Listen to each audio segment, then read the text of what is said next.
Hello guys, ஒரு 2-3 நாளாக video எதுவும் போடவே இல்லை. ஸோ இன்றைக்கி தான் வீடியோ போடலாமேன்னு சொல்லிட்டு இன்றைக்கி ஈவினிங் கடைக்கு போயிருந்தோம். சரி, பர்ச்சேஸ் பண்ணதை எடுத்து அப்படியே போட்டலாம்னு சொல்லிட்டு தான் போட்டேன்.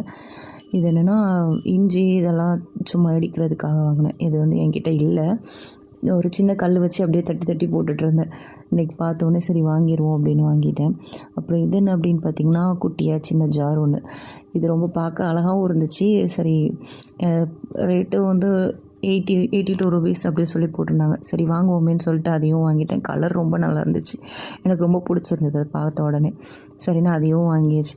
அப்புறம் ரொம்ப நாள் என்ன அப்படின்னா, மீன் குழம்பு வைக்கிறதுக்கு மண் சட்டி வாங்கணும்னு ரொம்ப ஆசை. அதை எனக்கு மெயின்டைன் பண்ணுறது தான் பெரிய விஷயம். ஏன்னா மண் சட்டிலாம் ரொம்ப பார்த்து பத்திரமா பண்ணணும். இதை நான் எப்படி யூஸ் பண்ண போகிறேன்னு எனக்கு தெரில. இந்த ரேட்டுக்கு இது ஒர்த்தானும் எனக்கு தெரில. சரி ஓகே, பார்க்குறதுக்கு நல்லா இருந்துச்சு. எனக்கு மண் சட்டி வாங்கி அதில் மீன் குழம்பு வைக்கணும்னு ரொம்ப ஆசை. இதை இன்னும் எப்படி மெயின்டைன் பண்ண போகிறேங்கிறது தான் இருக்குது. ஸோ இன்றைக்கி இதெல்லாம் வாங்கிட்டு வீட்டுக்கு வந்தாச்சு. ஸோ இது வரும்போதெல்லாம் யோசிச்சுட்டே இருந்தேன், இது வாங்கிட்டோம், மண் சட்டிலாம் எப்படி யூஸ் பண்ண போகிறேன்னு தெரிலையேன்னு சொல்லிட்டு தான். ஓகே, பாய்.